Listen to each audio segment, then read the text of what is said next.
A non-partisan U.S. task force concludes that it's indisputable that the United States tortured detainees and that the country's highest officials bear responsibility. You're watching Inside Story Americas from Washington.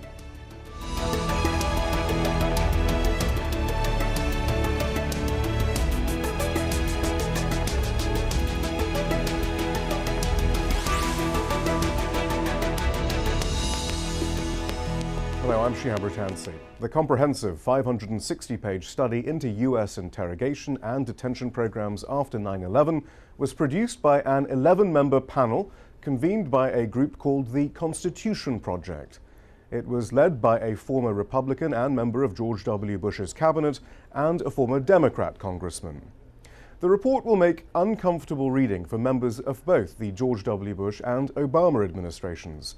It concludes that the kind of considered and detailed discussions involving the president and his top advisors on inflicting pain and torment on some detainees in custody were unprecedented.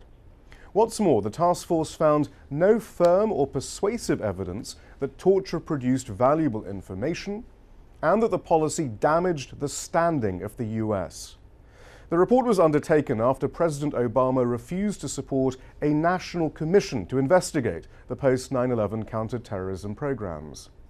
Although it does find an improvement in policy under President Obama, it does note allegations of so-called proxy detention and the torture of suspects handed over to U.S. allies in the last few years. It questions Obama's executive order that allows what the report calls inhumane practices during interrogation. The Commission also calls for the indefinite detention of prisoners at Guantanamo to be addressed. And the report raises significant legal questions. As a signatory to the International Convention Against Torture, the U.S. is required to promptly investigate allegations of abuse and compensate the victims. I'm joined by Thomas Pickering, a former U.S. ambassador to numerous countries and the United Nations, who also served as Undersecretary of State for Political Affairs. He's a member of the Constitution Project's Task Force on Detainee Treatment, which produced that report. From Doha, Tony Camarina is a former senior military interrogator who conducted or supervised over 1,300 interrogations in Iraq. And Karen Greenberg is in New York. She's director of the Center on National Security at Fordham University. Ambassador, first of all, then, why was this report, and it is a comprehensive report, I mean, it does make for fascinating reading, but why was it felt that it had to be undertaken now? Shia, we felt 2 years ago that the failure of the Obama administration to form a commission to look into this required some remedial work. The Constitution Project chose a group of people who would be broadly representative with a mixture of skills and experience, and we undertook to look at this. We interviewed well over 100 people. We saw thousands of pages of documents. There's nothing classified in the report, but it gave us an opportunity to look at torture, to look at rendition, to look at Guantanamo, to look at the behavior of medical personnel in this particular set of activities, to look at legal people, to try to canvass the whole area, black sites and all the rest. It gave us an opportunity, we hope, to tell the American public the truth as we found it and as we understood it, and we hope it will impel the United States to take a series of actions in 24 recommendations that will never allow this to happen again. But, I mean, is part of the necessity for such a report the little expectation of the Obama administration conducting any public investigation of its own into the conduct of? Well, that's certainly what I said, and I think that's very clear, Shia. The second piece is that there are a number of things here that need to be remedied, that are not yet fixed. Right, but if they're not going to actually even acknowledge some of these problems by conducting its own investigation, that's where I'm getting. I mean, do you really expect them to do anything now? Some of the problems were acknowledged in the election campaign of 2008, so they're not oblivious to this by any means. But our hope was that by producing a report that would in effect match the now classified report in the Senate, but under which Senator Feinstein, as chairman, has made a number of statements which completely accord, I believe, with what we found with respect to things like torture, that it will impel the U.S. to take a look at what it can release of the document report of the Senate, but also to take a series of actions that will forever, I hope, make this kind of activity impossible. Let's run through some of the key findings. And first, I mean, that point about unprecedented deliberations about the infliction of pain and torment of detainees. I mean, that's quite a strong statement, given that the US is no stranger to ruthless policy when it comes to its foreign policy. You yourself were special assistant to Henry Kissinger in the early 70s. I mean, was this really like nothing else that the US has ever seen? I'm afraid it was, and I'm afraid it went well beyond the bounds of our treaty obligations and our law. And if you look at the cases that have been cited in the memorandum in the appendix that helps to define very clearly what was torture, it's very clear that our courts have decided this. But in addition, as a representative of our government, I was instructed by the State Department numerous times to raise precisely the actions that we committed with foreign governments as being outside the rule of law, beyond their obligations in the treaty. So in effect, we were in many ways practicing an absolute and complete double standard. Karen Greenberg, none of this, I'm sure, comes as much of a surprise to you. Nonetheless, why do you feel, or do you feel, it's important for this commission to state some of this information, to assert the indisputable fact that the US engaged in torture after 9/11? Why is this important now? Yeah, this is a remarkably significant and important report. It's not because we didn't have suspicions, that we didn't know, that there haven't been a number of random reports here and there, even military reports, but seeing it put all together by what is clearly a nonpartisan commission and said without any hedging. This is a very strongly worded report and series of findings and recommendations, which starts with the United States tortured. First of all, using the word torture in and of itself is making a statement, because for years now, many of us have been told not to use the word torture, use enhanced interrogation techniques. Torture brings legal consequences. So just the use of the word torture, the declaration of it is important. The report makes it clear that it's not just important to acknowledge that torture happened, to acknowledge that individuals at the highest level of government were involved in creating this national policy, but it is not just a backwards-looking report. It is very much, as the ambassador said, forward-looking. It has clear recommendations for how to avoid this in the future, how to have penalties for those who at any level of government decide to devise policies or implement torture going forward. And so it is in some ways a breath of fresh air to see it finally put forward in this way. And the clarity, the moral clarity, the legal clarity is something that actually we haven't seen before. And we'll get to some of those implications for accountability in a moment. But Tony Camerino, what is interesting is how exhaustively documented the examples of torture have been in this report. And again, this will not come as any surprise to you, Tony, as someone who has actually spoken out against torture in the past. But specifically, it documents how quickly the perception spread after 9/11 that torture was okay. And that's something I think you've discussed in the past as well. Yes, one of the findings in the report was what I've referred to in the past as the trickle-down effect, which is that when you have senior leaders in our government who say that it's okay once in a while to break the rules and use torture if it saves lives, that has an effect in the field. And as someone who had to supervise, very young interrogators who were interrogating day in and day out under enormous pressure to get intelligence information, I saw the effect of that is that very young troops in the field think that it's okay to break the rules once in a while if they believe that would save lives. And this precedent that was set, which is pointed out in the report, had a very catastrophic effect in many different theaters, in Iraq and Afghanistan and at Guantanamo. So what about this issue of accountability then, Ambassador Pickering? I mean, again, the second major finding is the nation's highest officials bear some responsibility. Now what then? I mean, clearly, it also says this is also clearly illegal as well. Accountability under our system is the responsibility of the executive branch, the Department of Justice. If laws are broken and they have evidence and they choose to prosecute, all of which are questions, then they are the ones who are responsible. We are not law enforcement officers. We did the best investigation we could under the circumstances. We did not have access to all the information, as you know. We could only have access to what had been released and what was unclassified.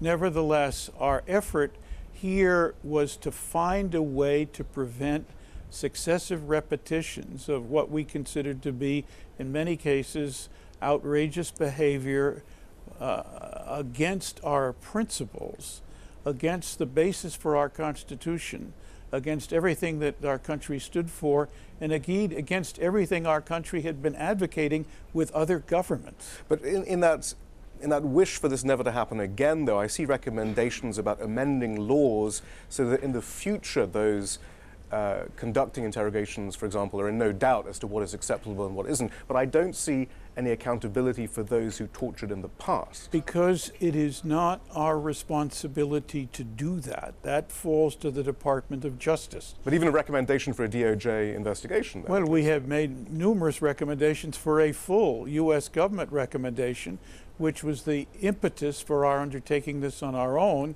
because the U.S. government sought to put that aside for whatever reasons it has, and it'll have to explain those reasons. But we were very concerned that we focus on the future and on the steps coming out of the lessons of history, that we'll do everything we possibly can within our legal system to prevent the kind of things that Tony and Karen were describing to you a minute ago. Karen, where do you think this report leaves then the issue of, well, the legal implications then, both nationally and internationally, frankly, after this has all been documented once again in this report? Let me repeat something maybe I didn't say strongly enough before. This report says more clearly than any report we've seen that lawyers and officials at the highest level broke the law, that they instituted a system of torture that violated the American Constitution. They don't hedge their bet. They are not iffy about their language. I want to point out something else here. There is a part of this report that talks about the officials who pushed back on the policy, the officials who, maybe they didn't push back hard enough, obviously, but who dissented, and that voice of dissent was not listened to and was not incorporated into what actually happened when it came to interrogation. But there is no question that they have created now the narrative where if somebody did want to prosecute, they have declared very, very courageously, I think, that the law was broken. Tony, I mean, finding 11 of the report recommends, for example, cooperation with legal obligations and lawsuits on black sites, for example. And yet we hear, well, we've heard over the last few weeks that one of those who were in charge of a black site has been promoted to the acting head of the clandestine service of the CIA. I mean, again, I wonder how much hope you have that there will be any accountability flowing from this report now. Yeah, that move in particular certainly casts doubt on whether or not the CIA has completely bought into the narrative that the era of torture is over. I think that the best thing that they can do now to show that they truly have turned the corner on torture and are no longer going to use it is to go ahead and endorse the Senate Select Committee on Intelligence's report on the Enhanced Interrogation Program and push for its public release. I think that would be a major act to show that they truly do believe that we shouldn't be using torture in the future, and that they support the movement to use non-coercive techniques. The issue of accountability is a completely different issue, and obviously if you're promoting the people who oversaw the black sites and actually oversaw the torture, that doesn't set a very good example, and it doesn't point to the idea that we're ever going to see some type of accountability for torture. But Tony, I wonder, I mean, from your own experience, and certainly it seems to come out when you read through the documentation in the report, that so many people are complicit in torture or illegal behavior as documented in this report, especially if you're using the Nuremberg principles that, you can't just say you were just following orders. I mean, do you think that's part of what they're thinking, perhaps, in not pushing for trials and accountability? Yes, I think the report makes it clear that that we have lacked accountability. I think the number one way that you can assure that you won't repeat the sad era of torture is to have accountability.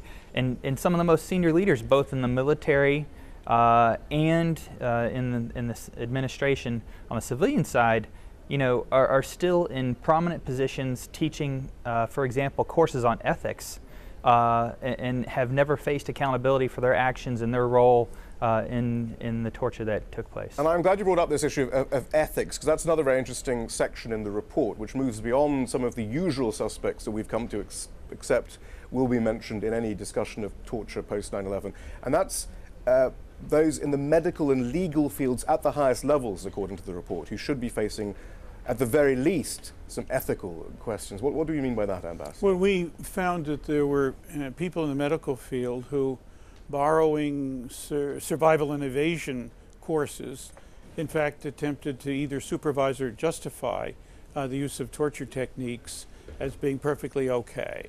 And there was a sense that if these things are supervised by medical authorities, contrary to the Hippocratic Oath and indeed to their moral obligations to the profession, that would be perfectly okay. And we had the examples of the Office of Legal Counsel, of one individual in particular who drafted memoranda, which were, as we described them, acrobatic in their effort to try to find a way to go ahead and justify these programs. We have to understand these programs took place in the aftermath of 9/11, in an aftermath of fear and of great concern that attacks would not be repeated. But the finding that torture did not produce the kind of evidence that people have alleged, and that the point that Tony made, that if you were in a situation where you may be facing a life and death operation against you, can you use torture successfully to extract the answer? And the report makes very clear that sometimes it may have, but we have never been in a position to prove that. But it certainly extracted all kinds of things that people wanted us to know, but not necessarily bearing any resemblance to the truth. And in fact, they were kind of like throwing a hand grenade into the middle of an effort to try to extract information. And actually, again, Tony, that's a point that I know you've raised in the past about, again, this debate came up again quite recently about whether torture resulted, well, it can be ever really defended, but whether it resulted in information that was useful. But as far as the medical personnel that you encountered, Tony, during your interrogations are concerned, I mean, how many questions need to be asked about the medical profession's culpability in the torture programs? Well, my experience with the medical profession was that at least the locations where I operated, they're operating in the way that we would expect them to operate, not in the way that we saw them operate at places like Guantanamo Bay. But in the locations where I was, they were actually treating detainees, not assisting interrogators to try and devise new types of torture or abuse. One of the most important roles that psychologists have to play in interrogations has nothing to do with detainees. It has to do with interrogators and screening interrogators to ensure that they won't commit abuses. And instead, in some cases, psychologists actually played a role, I believe, in developing the techniques and adapting Siri techniques to be used on detainees. And Karen, as far as questions within the legal profession are concerned, have we seen a full accounting of complicity in the torture programs after 9/11? Well, I don't know if we'll ever see a full accounting, but we have seen both here and in other reports clear documentation about what was done in drafting the Office of Legal Counsel memos and the way in which the law was contorted to make it seem as if this wasn't torture. And one of the recommendations that's made is that can happen again. That if in fact the law is changed and the understanding of the law is changed, and that has to be done in a transparent way. So, because this was done secretly. And so there's an attempt to fight against the kind of secrecy and to prevent against it in the future. As far as medical collaboration is concerned, though, Ambassador, I mean, there are implications for what's happening now at Guantanamo, and there is a specific finding number 16, on the coercive involuntary feeding of hunger strikers. And of course, this is what's going on right now at Guantanamo. And so therefore, as we speak, the Obama administration is in violation of the recommendations of your report. It is, and we believe it's in violation of internationally agreed upon medical ethical standards governing the forced feeding of prisoners. Then there's also, I mean, if we're talking about the implications for current policy, the report does point to current policy on interrogation technique. And President Obama said now interrogation would be based on the Army Field Manual. And specifically, that's been controversial. We've certainly done pieces on this before, the Appendix M of the Army Field Manual. And we have a bit of a summary of it. The actual Appendix M is pretty dense, but here's a summary from the Center for Constitutional Rights about what exactly is contained within Appendix M. Appendix M of the Army Field Manual allows the use of techniques such as prolonged isolation, sleep deprivation, sensory deprivation, and inducing fear and humiliation of prisoners. These techniques, especially when used in combination as permitted by the AFM, constitute cruel and inhuman and degrading treatment and in some cases torture. That's the opinion of the Center for Constitutional Rights. These techniques have caused documented long-lasting psychological and physical harm and were condemned by a bipartisan congressional report released last month, as well as by the Bush-appointed head of the military commissions at Guantanamo. Again, this is from a summary from a few years ago. But Ambassador Pickering, I mean, this issue has been floating around for some time. And this those represent recent additions to the Army Field Manual. The Army Field Manual did not contain those, or if it did, it contained them in a much more constrained way. But I understand those are recent additions. The report makes it clear that those additions should be removed, and those should not be the permissible interrogation techniques.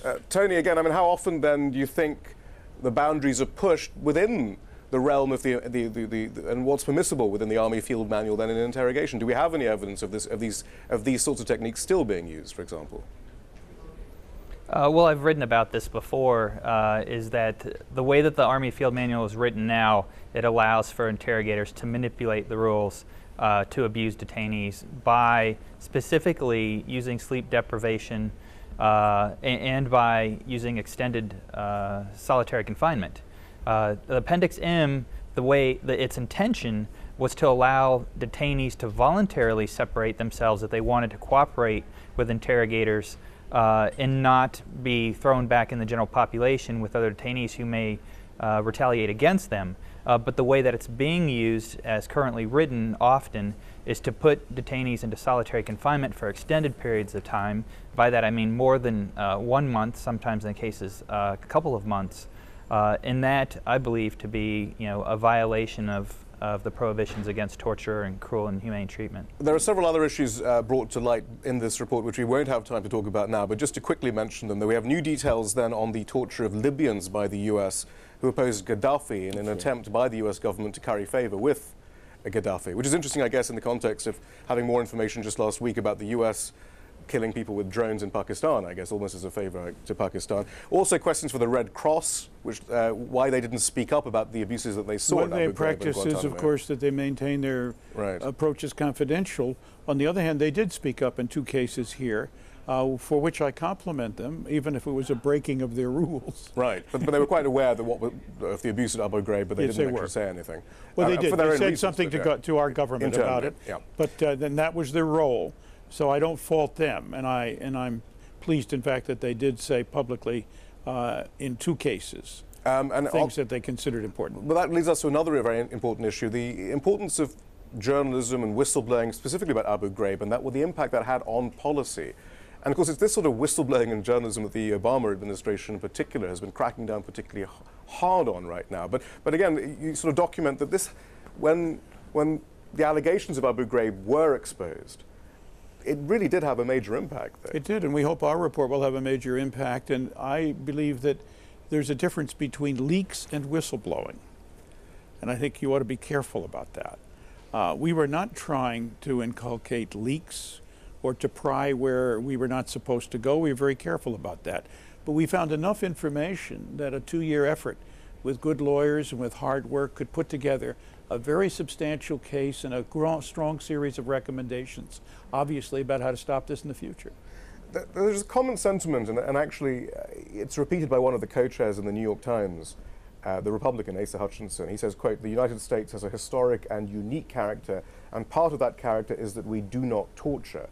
But isn't this report proof once again that not only has the US tortured, does the US torture, but it has the mechanisms in place currently to continue torturing, and actually there's no guarantee that it won't torture again if faced with another emergency. I'm afraid that's right, and I'm afraid that's a centerpiece of our conclusion, and it's a major reason why the report was prepared, and even more importantly, it's a major reason why its recommendations should be implemented.